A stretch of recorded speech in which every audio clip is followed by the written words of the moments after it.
My name is Tamlore, and in this video I'm going to be telling you about affiliate marketing. So what is affiliate marketing?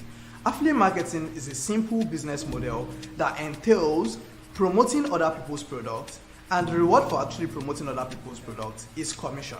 So when it comes to affiliate marketing, there are three important factors, three important components, and they are the merchant or the vendor, the affiliate network, and the affiliate. And I'm going to explain. The merchant or the vendor is the owner of the product which people can come on to promote. This merchant or vendor lists their product on the affiliate network for one particular reason, which is to aid better distribution of their product and help them generate more revenue. Meanwhile, the affiliate network is an intermediary between the merchant and the affiliate, which is like the reseller of the product, and the affiliate network coordinates the activities, makes the product available for the affiliate, and most importantly coordinates the payment. In most cases, the affiliate network would split the payment between the merchant, which is also the vendor, and the affiliate.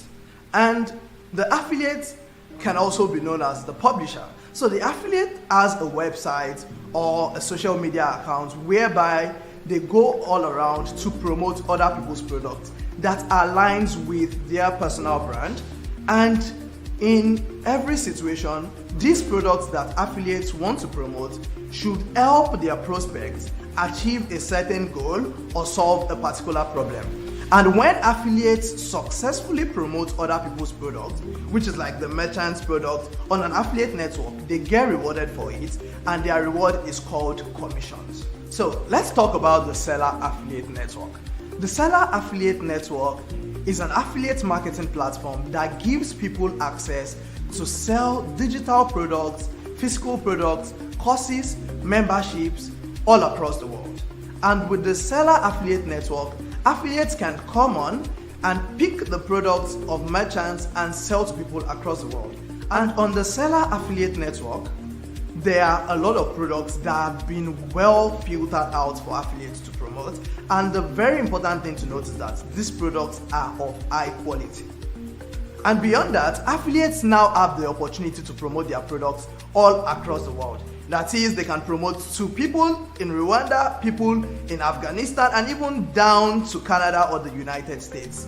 And beyond that, affiliates can also earn in whatever currency that they choose to earn in on the Sella affiliate network, which ranges from like the US dollar, the Great Britain pounds, Tanzanian shillings, Kenyan shillings, Ghanaian cedis, Nigerian naira. All I'm saying is it's not limited on Sella. There are limitless opportunities when it comes to selling affiliate products on Sella. And beyond that, anyone in any country across the world can actually sign up on the Sella affiliate network at affiliates.sella.co and get paid into their local bank account, their PayPal account, or any of their preferred payment method. So when it comes to receiving your affiliate commissions or payouts on Sella, it's so fantastic that you can get paid out the next day. I mean, within 24 hours of making a sale if you are in Nigeria. However, if you are outside Nigeria in a country like Ghana, Kenya, the US, your payment might take between 4 to 10 days, but your payment is processed as soon as it is available to you. And what might delay your payments coming through in these other countries would be like the payment processors. And that's why like it might take up to 4 to 10 days, but your payment is readily available from the moment you make a sale. At Sella, we are very interested in your security. And that's why we brought about the Know Your Customer verification process, whereby you have to update us with your personal details so as to curb any sort of fraud on the network. So whether as a merchant or as an affiliate, you have to verify your identity before you get paid out. But there's no problem at all with that. As long as you are a real person and you're doing everything legitimately, you're going to get paid out as soon as you complete your KYC verification. So how much does it cost to use the Sella affiliate network? The Sella affiliate network has a yearly fee of 2,000 naira or $6. However, you can pay in your local currency anywhere across the world in the equivalent of $6. To sign up on the Sella affiliate network, head on to www.sella.co affiliates.sella.co and get started right away.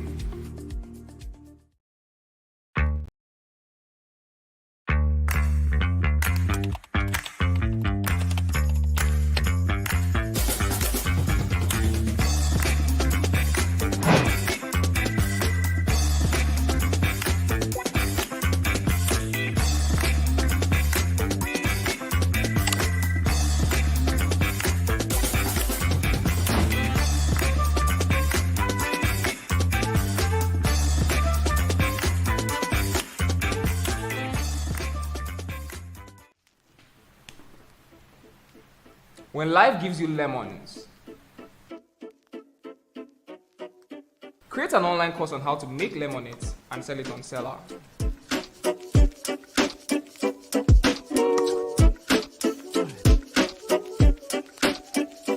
This lemonade name was sweet self.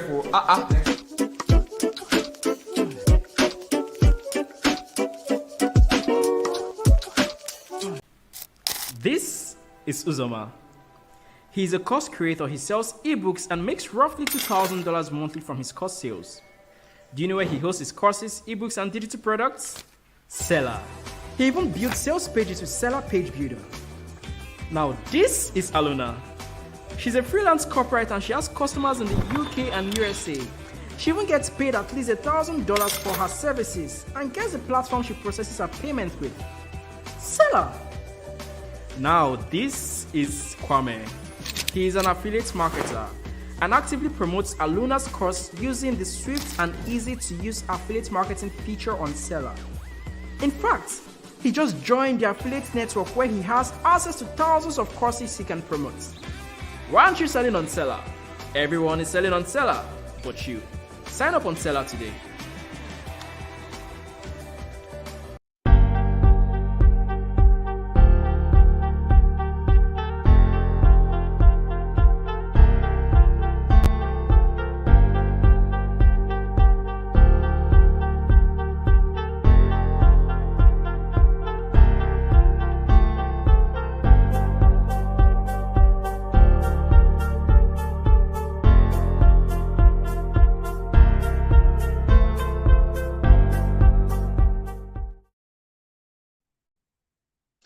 Hello, everyone. Welcome to another live session with Sella. We are so excited to be here today, especially because the conversation today is going to be completely electrifying. So, if you're ready, get your notepads, get your iPad, I don't care what you're writing with, and let's get started. Today's conversation is all about effective marketing strategies for creators in 2024. You heard me, not 2023, because 2023 is gone and done with. So we're looking towards 2024. And today we're going to be talking about, effective marketing strategies for your digital products, services, or whatever you're selling as a digital creator. My name is Lydia. I work here at Sella, and I am so excited to have you today on this conversation. So joining us today are a few guests. Right, we have a few guests joining us today, and I am completely excited because these people are very knowledgeable and experts in their field. The first person joining us today is Othman Abdulrasheed, and he's the CEO of BLC Africa. Please put your hands together for him as he joins us. Thank you so much. Hello. Hi, Lydia. Super excited to be Hi. here. Well done. Thank you very much. So excited to have you here. The next person joining us today is Kizito Chris-Chidi. He is head director of partnerships at Circa Africa. Hello. Nice to meet Hi, you. Lydia. How are you doing? Really excited to have this. Hi, really excited to have this conversation with you. It's going to be an amazing time. So unfortunately, Dr. Sam Obafemi, who is the CEO of Circa Africa, is not going to be able to join us today, but he's here in spirit, trust me.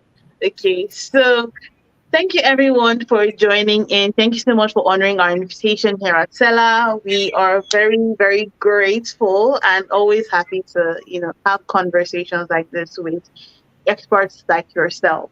So once again, my name is Lydia, and today we're going to be talking about effective marketing strategies for digital creators in 2024. So before we go anywhere, I would just like to, have a few, less corporate conversations with our guests. So I'll start with um Osman. So please tell us who you are, what you do. Let's just get a bit of insight into your life. Okay, awesome. My name is Othman Abdulrasheed, and I'm a business leadership consultant, coach, author, and trainer. Before going into consulting full time, I've worked in the oil and gas for over a decade, and then I decided to, leave a high-paying oil and gas job to face, consulting. And one of the things that has really helped me is being able to create digital products.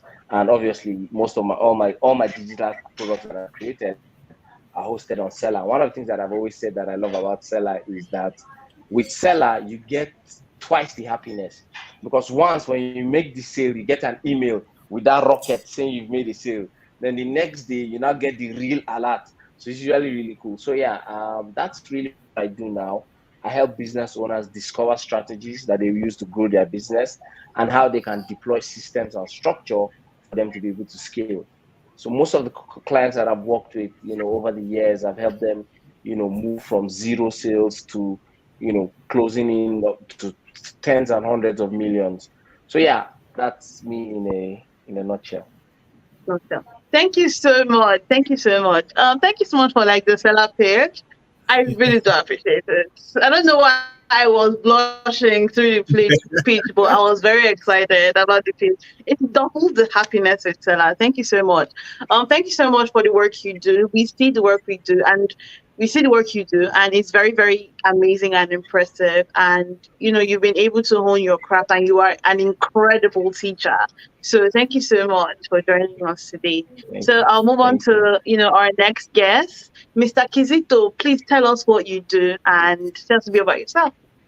You've set me up. So I mean, Othman has already created some level of gap. Right. So, yeah. So I currently lead the um, development, special projects, and partnerships practice at Seka Africa. And Seka Africa is a Pan-African business support organization. And we have expressions in a few African countries and also have partnerships both locally and internationally as well. So my role is basically to drive that partnership pipeline to ensure that we're able to reach new markets. It started out, you know, it's a typical creator's journey, so to say. Starting out on passion and then having to build systems and structures and all of that. Before this current role, I was community manager and head of growth at the former brand before Sec Africa, because Sec Africa sort of like is a merger of two brands, and that saw me interfacing with SMEs and business executives and helping them to drive growth, to manage their operations and all of that. So pretty much what Othman does, but more of the back end. And thanks to Sella, I'm coming out in the open. So yeah, kudos.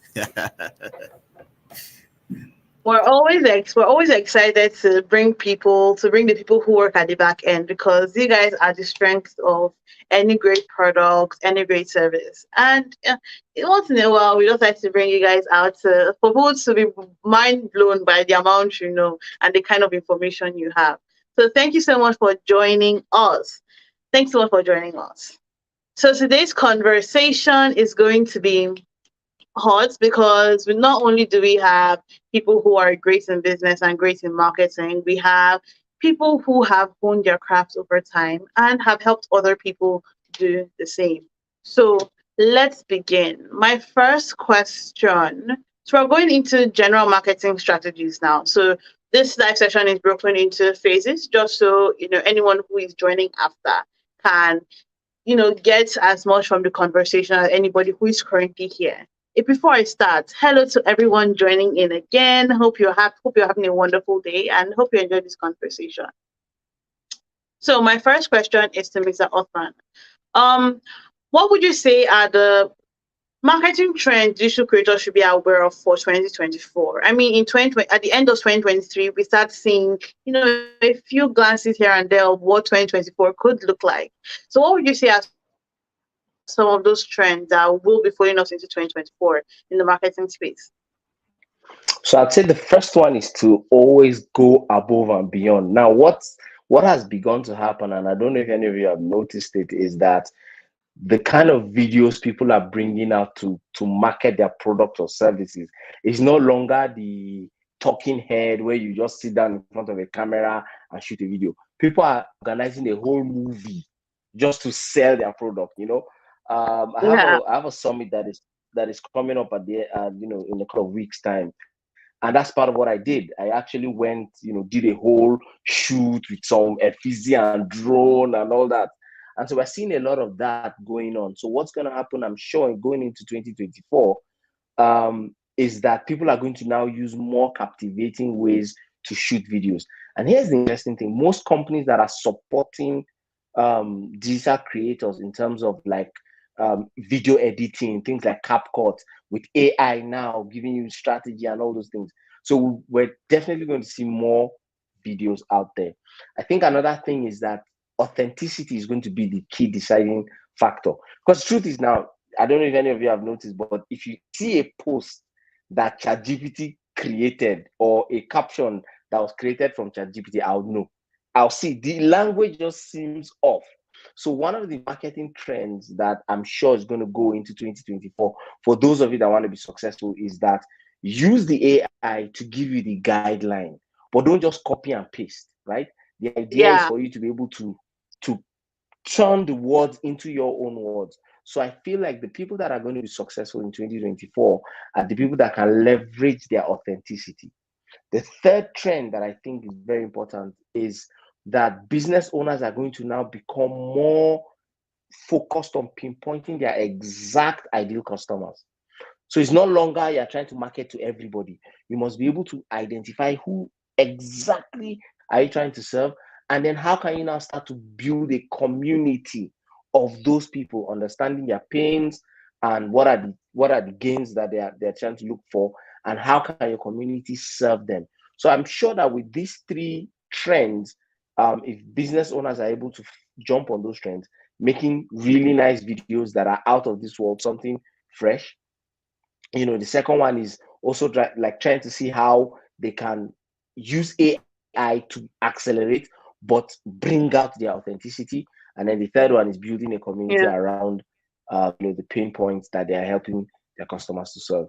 These three key trends, I'm sure, will be the major things that business owners should look out for going into 2024. Thank you so much for that. Actually, the first point you mentioned about people now going above and beyond, definitely seeing that. I mean, when Reels first came out, it was easy to create a video with your product, chop, and put it out there. But now people are being really intentional with with Reels and with YouTube and with TikTok. People are becoming really intentional. I'm seeing some crazy video editing skills where you just expect people to create a video, oh, this is this, and pass on. But thank you so much for sharing that. That was very insightful. Moving on to Mr. Kizito. In 2024, what role can collaboration and partnerships play in the success of digital creators? All right. So I think I would address that from two standpoints, right? So first of all, collaboration between digital creators, right? And we're seeing a whole lot of that currently in the year, where you have, for example, let's look at say entertainment, right?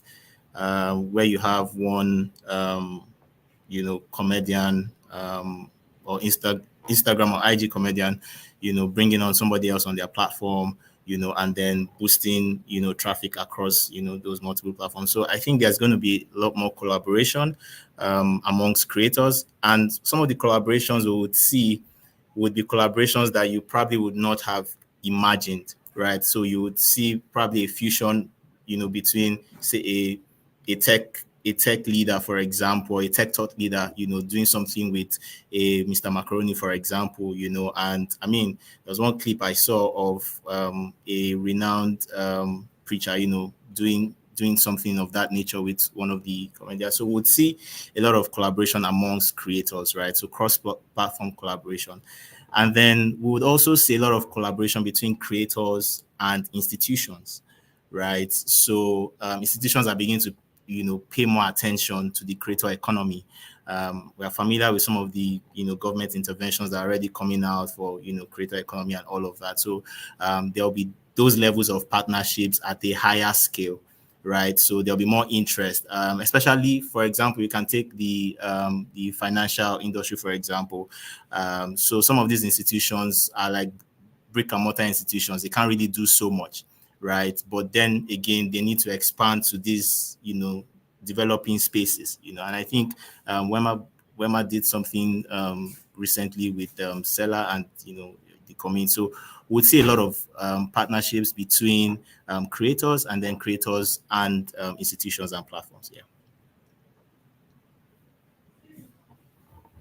Thank you so much for that. Actually, with the institution to creator, institution to the creator economy, we've seen, a lot of that. Even we've seen a lot of that. Companies now, yeah, I believe there are even some banks that are now recognizing creators and creative businesses when it comes to like loans and all of that. So that's really important, especially for the growth of the creator economy. So thank you so much for that.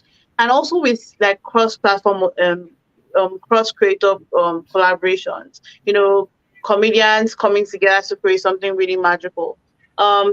That we've seen a spike in that. At least at the end of 2023, we're seeing a lot more collaborations. So some collaborations that really, really caught my attention was the collaboration with Fisayo Fosudo and some other tech creators. They created like a bunch of videos where they were all together and discussing. There was the other one with Fisayo Fosudo and Salem King. So we're seeing, a lot more collaboration within the creator economy, and it's really beautiful to see. And thank you so much for mentioning that, because I believe that's another thing that we might see a lot more of in 2024. All right. So moving on to the next question. We're still on general marketing questions, and we'll be going back to Mr. Othman. And the question is, how can digital creators develop a personalized marketing strategy that aligns with your unique brand and audience? What are the steps to doing this, to creating something that, unique for you, your values, your values, who you are as an individual? How can you create a personal brand around that serves other people? So the first thing that I'd say, the first step is first to know yourself. I see a lot of creators trying to copy other people. For example, there's this thing that happens in the coaching industry. I can tell you a lot of people, I can tell who is coaching them by how they talk. Because what starts to happen is that they start to talk like their coach. And that's not you. So it really looks so off, So the first thing is, first of all, have self-awareness, understand who you are and embrace it. I'll give you a slight story. One of the things that has always happened to me was I'm a very high energy person, right? Even when I talk, I gesticulate a lot. I'm very expressive and all that. But for a long time, I didn't really like that part of me because I felt like I wasn't calm, right? And I was trying to be calm. But after a while, when I really introspected and I really looked at it, I said, look, this is my unique thing. I will embrace it. And as soon as I embraced it, right, that became my unique selling proposition, meaning that I'm coming with a lot of energy. I'm coming with a lot of ginger, right? So the first thing is for you to be able to create proper, a brand is first to be true to yourself. First, understand yourself. So if you're calm like Kizito, for example, maintain calm. Don't try to be doing giddy, giddy, giddy like me. If you're giddy, giddy, giddy like me, don't try to be like Kizito, right? So identify who you are and stick with it. The second thing is you want to be very clear who your ideal customer is. The biggest mistake you'll make in trying to build a personal brand is to say, oh, I want to build a brand that is for everybody. Listen, you're not jollof rice. You can't make everybody happy. Even jollof rice, there are some people that don't like jollof rice. Even jollof rice, so you have to be Exactly. So you have to first understand who your ideal customer is, and then so once you identify who your ideal customer is, the next thing you want to know is what is the pain that that customer is trying to run away from? What is the gain that that customer is running towards? Because you see, as human beings, we're always motivated by two things: we're either running away from a pain or running towards a gain. Now, can you build a personal brand as the solution provider to that pain? Can you build a personal brand as the plug to that gain? And as you're building it, can you build it in a way that speaks directly to your ideal customer? I'll give you an instance. When I first started coaching, I actually wanted to coach everybody. But then after a while, I realized that look, first, you can't coach everybody. So what did I do? I realized that my majority of my clients were female business owners. So what did I do? I started creating videos that were speaking to female business owners. So usually before, because I run, right? So on a Monday morning, my Monday motivation post would be like maybe me running 10 kilometers or running 5 kilometers. And I wasn't getting the reach. So what changed it? And I realized that, okay, I need to create content that will appeal to female business owners. So now my Monday motivation post will be like, hey sis, I know you well. I just want you to know that I believe in your community, in your capacity. Keep growing, keep going. Tag a female business owner to motivate her. Boom, you see that those kind of posts will go viral, right? So I think that these three steps are very important. One, be true to yourself, right? Two, identify your ideal customer. And then three, know the pain that they're running away from or the gain that they are running towards. And then build your brand as the person, as the go-to person that can help them achieve that or that can help them avoid it. And I'm sure that if you do that, consistently, after a while, you start to attract the right people towards you. Thank you so much for that. That was really. I tried the first one, which is know yourself. It's easy as someone who's like creating constantly. It's easy to pick up. Especially when you're listening to people who are more knowledgeable than you and taking advice from them and being good. It's easy to pick up different things from different places. And if you're not really securing yourself and know who you are, it's going to be difficult for you. So thank you so much for sharing that. That was really valuable advice. Mr. Kizito, over to you. So now we're in for like the negotiating tactics and managing partnerships, right? I think this is something you're already smiling. So I think this is something you know. So my next question for you is: what are some best practices for negotiating and managing partnerships? Especially when it comes to like creator industry, creator organization. Can we get some like tips for negotiation tips and management tips also? Sure. Right. So first fact that we need to know is that not every prospective partnership is good for you, right? It's good for the creator or it's good for your platform or your entity, right? There's this desire by creators to want to affiliate with brands, institutions, so that they can feel there's this feel good tendency you have when Yeah. you say, "Oh, this brand is supporting me. I'm doing stuff with this brand and all of that," and then you find out that down the line you have what we call brand misalignment. So the creator feels like, "Oh, your trouble is becoming too much. What is it, Seth?" And the brand is like, "Oh, you're not giving the metrics that you promised. We're not seeing the results and all of that." So first things creators need to do is, first of all, to have like a partnership roadmap. This is one of the things that we advise, like those who work with us at Sec Africa, have a sense of what a 5-year partnership roadmap would look like, right? The kinds of organizations or institutions you want to partner with, even before you sort of like build out you can do that side by side with building out your marketing plan. Have a sense of, okay, within the next 2 years, what kind of brands do I want to start to attract on my platform? What kind of brands do I want to start to engage with? And have that sense so that when that time comes, you are not running around so much. And then it's also very important for creators to start to pay more attention to their unit metrics, right? Because and so there's that sense that creators want to say, "Oh, it's all about those who are following me and all of that," right? For those brands, they're not really looking at the number of followers you have. You're looking more at the quality of the engagement, right? Which is what they then get as value, so to say. So creators also need to pay attention to the numbers or their reach. So for example, if you're a creator who maybe you do podcasts, for example, and you know those platforms give you like your distribution and reach. Next thing you want to know is what kinds of brands would want this kind, like Othman said, what kinds of brands will want this kind of audiences that I have curated, and how can you begin to ensure that you start to align in that sense. So another thing would also be to build out like a partnership or a partner profile, right? This just builds off of the first 2 points that I've shared. And with the partner profile, you have a sense of, it's almost like you have like your ideal customer, your customer avatar, right? You also want to have like a brand partner, right?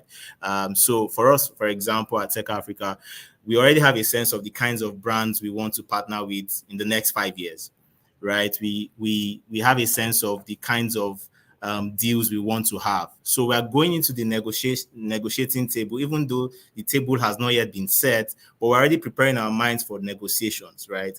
And final point would also be, before you get to the negotiation point, know what your core is, the parts that are not subject to negotiation, right? So if, for example, you're a creator and one or two, you see that one or two brands are probably, you get feelers that one or two brands are probably looking at engaging you for like an influencing gig or whatever it is.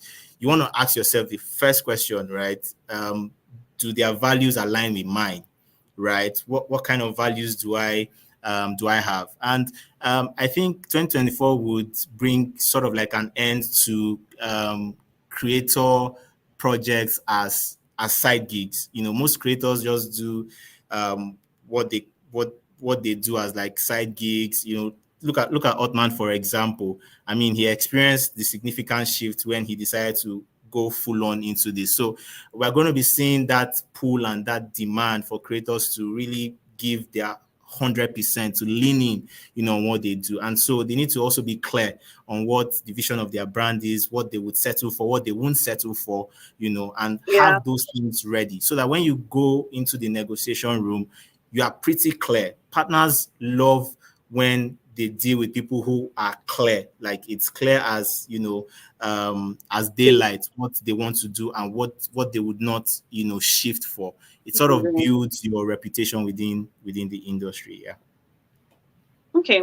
Thank you so much for that. The part I specifically picked was the partnership roadmap, like have a 5-year partnership roadmap. I think that makes a lot of sense, and it's to save a lot of heartbreak, because what I feel like, once you can map out something and you have, okay, these are the goals I want to reach, you tend to have a clearer path than people who are just like, okay, when it comes, or whatever comes, right? So thank you so much for that.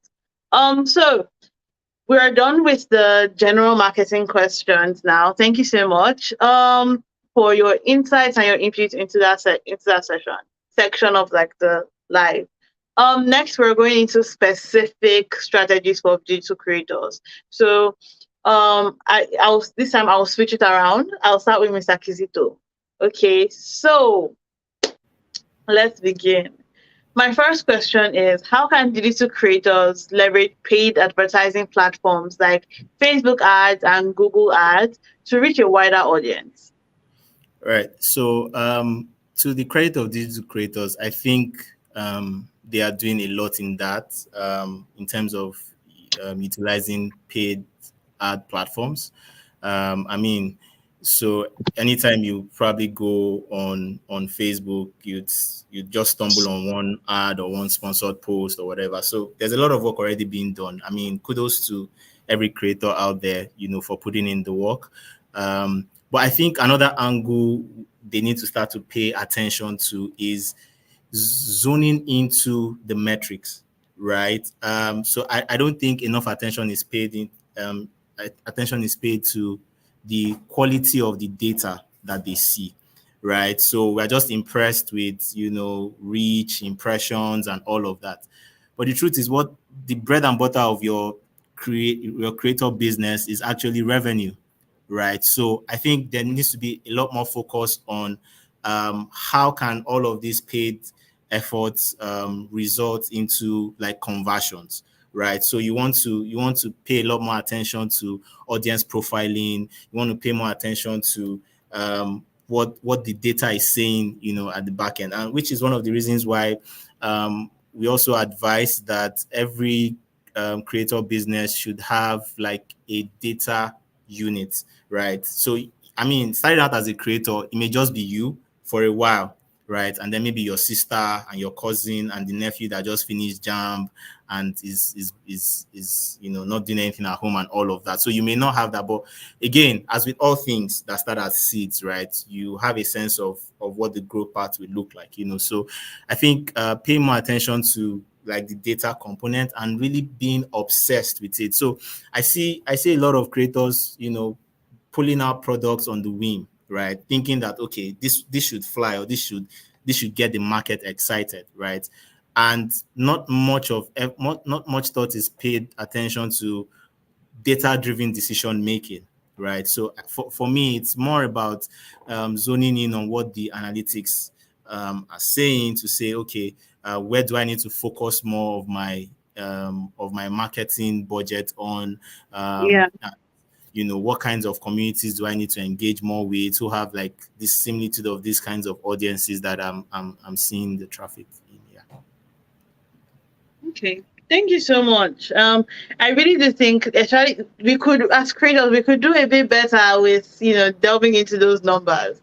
Um, I think why most people shy away from it because in reality it is very intimidating to kind of like see it on like a spreadsheet. Like, okay, where do I go from here? There are those questions. So yeah, that's definitely something we could do better. Not just say, okay, you run this ad, you brought this number of sales. Okay, that's it. I think going deep into the numbers would be great. So thank you so much for sharing that. That was really valuable. Um, so Mr. Othman, so we know you create a ton of content to drive sales on social media. So how can digital creators effectively utilize social media platforms like TikTok, Instagram, YouTube to connect with their audience in 2024? So Let's ask it yeah, 24. so the truth is, that's where everybody seems to be playing now, right? So everybody's either on Yeah. TikTok or Instagram or something. So one of the best ways for you to be able to connect with your customers is actually to be there. Now, the biggest issue that people have is how do they now stay consistent on those platforms? Now, I'll tell people very easy. One of the best ways you can stay consistent is instead of creating, document. Because creating is what is hard, right? So you have to sit down, you have to think about it and say, Yeah. oh, I need to do this, I need to do this, I need to do this. You understand? But if you just document, so for example, like now, I can create 5 Instagram reels from just this conversation that we're having. I can take a screenshot Okay. about it, post it. I can screen record and just put a small clip. I can post it. I can sit down and say, oh, I remember when I sat down with Sella. The funny thing was I was at a retreat and then I had to now excuse myself to come and do it. See, I've created 3 content just by documenting. And that's the biggest issue people have. They don't realize that their lives are interesting enough. And talking about, not just the creating, but how do you connect? People want to know who you. People only buy from people that they know, they like, and they trust, right? So if you're able to document your life, things that you're doing, and the truth is that we already document. It's just that we're not very, you know, strategic about it. I'll give you an example. A couple of years ago, I attended a food tour. So the food tour is like different travel agencies came together from different countries, and then they now did like a dinner. So there was food from Ghana, food from Senegal, different countries. And I had a friend that attended the same event. In fact, she was the one that even gave me the invite. So I attended the event, and she posted, her post about the event. When I came to post it, I didn't just say, "Oh, I attended food tour." I was like, "No, as Africa's top business leadership coach, it is important that I am very conscious about how African businesses collaborate for growth. And what better way for us to come together than over food? And when that lady saw my post, she was like, Othman, if it's not that me and you, if it's not that it's even me that gave you Ivy, I'll think that is It was one not conference you ambassador went that for. invited you. Do you understand? So that's one of the issues that people have, right? Instead of, so when you post, yeah, most of us just, quickly post. And that, here's what I always tell people: for you to be able to have the space to think, don't post as is happening. Post in retrospect. So this webinar, I'm not. If I want to post about it, I'm not going to post about it today. Nobody needs to know that it happened today. Maybe on Saturday, when it has marinated and I've had ideas about it, then I'm like, aha, I post it. Jonathan, the mistake people make is that they think that as it is hot, like as it's happening, Yeah, they post need it to post about immediately. it. No, that's what your stories are for. That's what your WhatsApp stories are for. But for your post itself, you need to be able to be more strategic about it and document, don't create. Don't be running around trying to create content. Document, just be documenting your life. And then as you go, you'll be getting inspiration on what to put for caption. You'll be getting inspiration about all those kind of things. So I think that that's really important, because, and also the more you document, talking about the things that you're interested in. So people are going to come to you for you before they even do business with you. So for example, recently I started playing golf, right? And I'm always posting stuff about the golf that I play. And I've seen people that are interested in golf now becoming interested in my post. So what's going to happen now is that because we find that we have something in common, we can then build a relationship that will lead to them buying something from me. So that's it. I Yeah. think that that's the key thing people should do in 2024. I think that's really valuable advice, especially from where you talked about documenting and not creating. It's even for me, I'm just here, asking questions. I'm getting a lot because thinking of creating content. mm, for myself, it's a whole whirlwind. But I have so many experiences, especially when it comes to me doing things like this at Sella. I do this quite a number of times every year. So thank you so much for the advice. I'm personally, if nobody else took it here, I will take that and I'll be going home. Thank you so much. Um, so You're welcome. going back to Mr. Kizito. Um, my next question is how so when you get paid by any company, right? When a creator gets paid by any company, there's always the thing that's scaring people away, always the thing that's running after us, the thing that people think wants to kill them, called ROI, return on investment. Yeah. So for any creator, how do I measure return on investment on any paid advertising campaigns? Okay. Right. I mean, we have to chase the money, right? Yeah. But I think for me, and based off of some of the experiences we've had, in with the team, there's more focus now, not just on the investment component of ROI, right? So we have this thing where we say ROI is not just about investment. There's also return on impact, right? There's also a return on, say, if for example you are using technology, there's the return on that in terms of, like, return on innovation and all of that, right? But I mean, the basics, we start with the basics, right? Brands or creators need to be able to measure the efforts, right? And which is why they have to also pay attention to, like, the revenue funnel, right? So for example, I'm doing it's 30 December is approaching, right? So if I'm a brand, for example, say in the drink space, and I'm running ads, trying to drive traffic, right? I want to pay attention to, and obviously, I'm not going to be using just one platform or one channel, right? I'll have several platforms that I will be sort of like testing, right? So I want to pay attention to which of those channels is getting me the most in terms of conversions, right? But beyond that too, I also want to pay attention to the quality of engagement from those paid efforts, right? So I'm also looking at, are are there people reaching out in the comments, or wherever I'm getting the feedback from? Are there people looking out, asking questions about other things? Because that component also would give me a sense of other products to create, right? That's what Yeah. I mean by saying focus. I mean data focused decision making, right? So I also want to pay attention to what their engagement is. Are they subtly requesting for other products that I can test? So I'll give an example.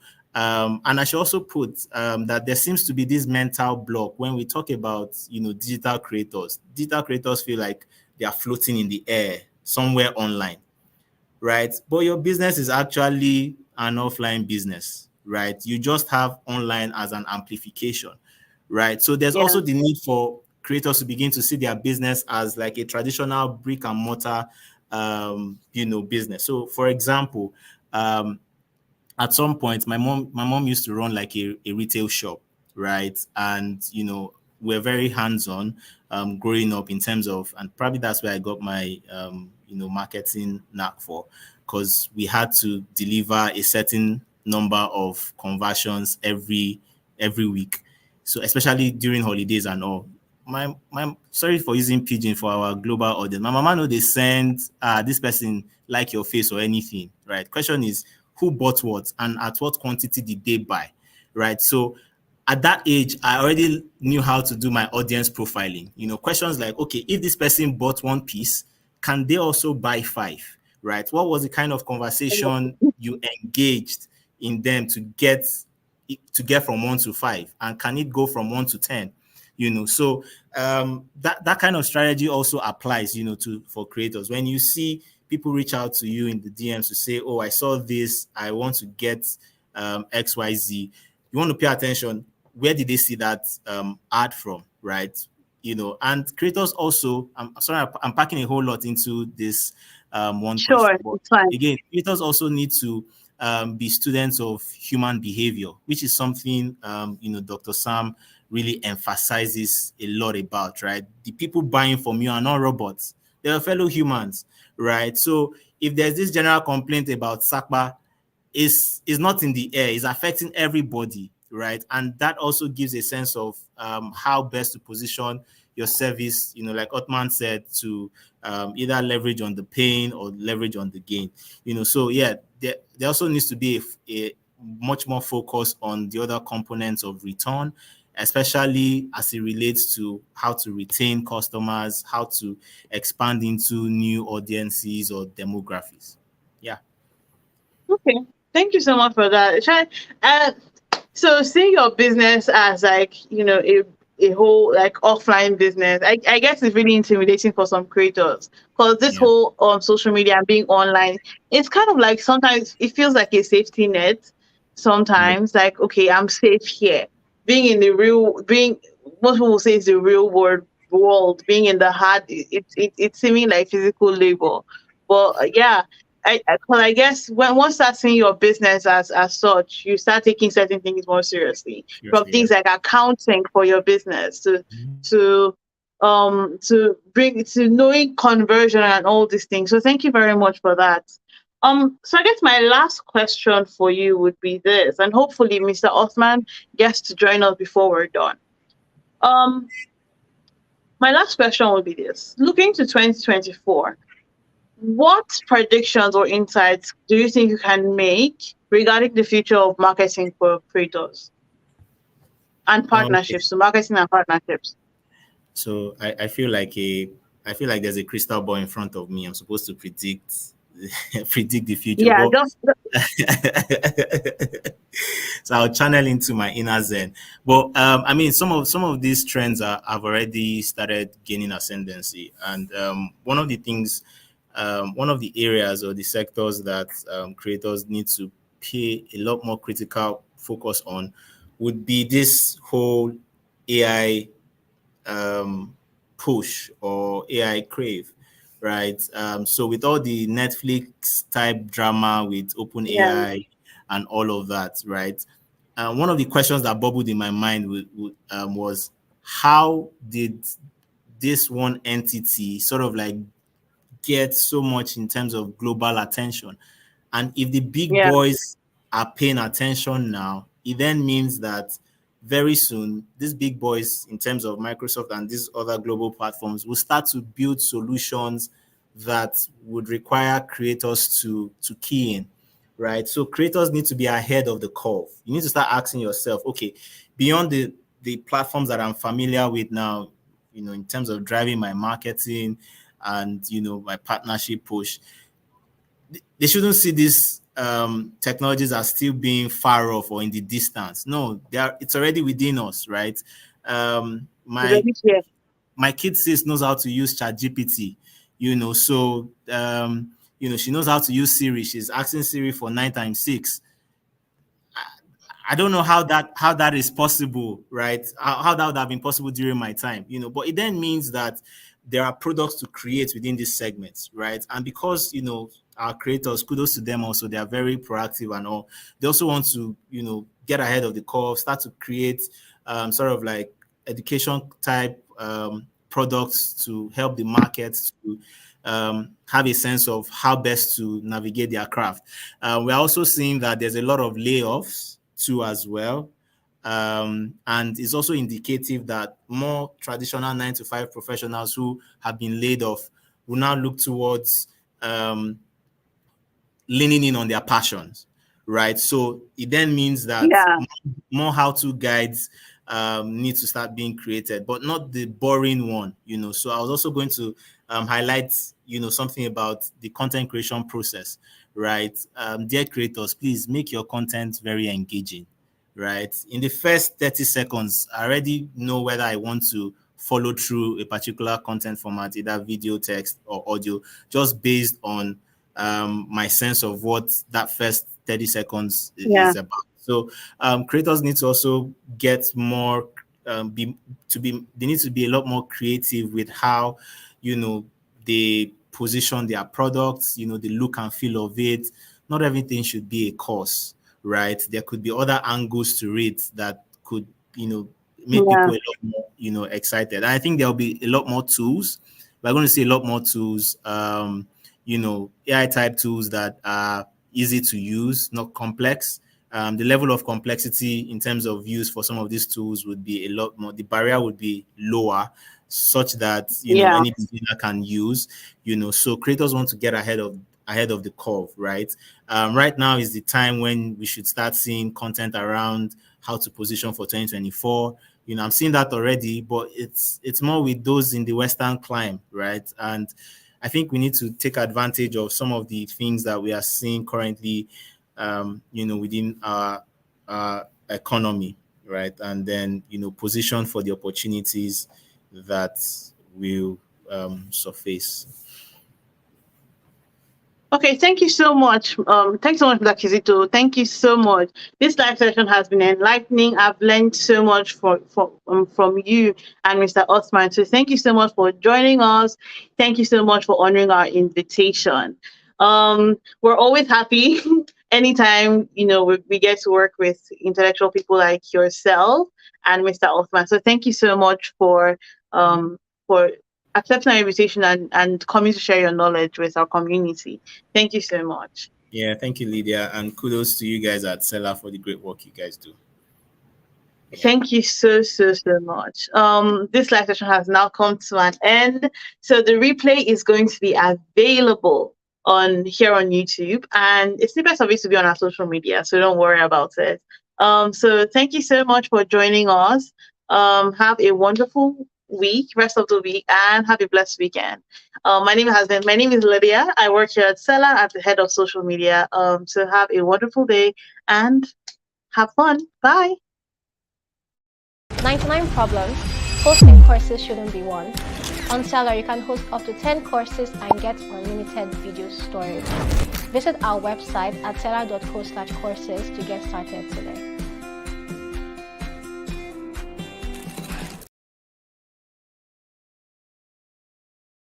Hosting your ebooks on Sella is very easy. Let's show you how. Step 1, create a free Sella account. Step 2, select ebooks. Step 3, impute the necessary information. Step 4, get your product name and start selling. Get started for free on Sella.co today.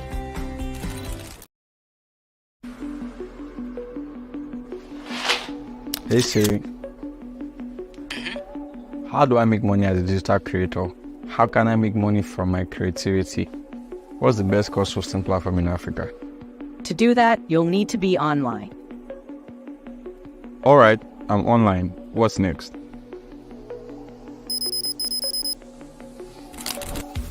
Everyone has a story to tell. The difference is in how we tell them. As a creator, you tell your stories with the content you create. Our job is to give you a platform to monetize your content. So the next time you think about digital products, think Sella. Get started for free on Sella.co today.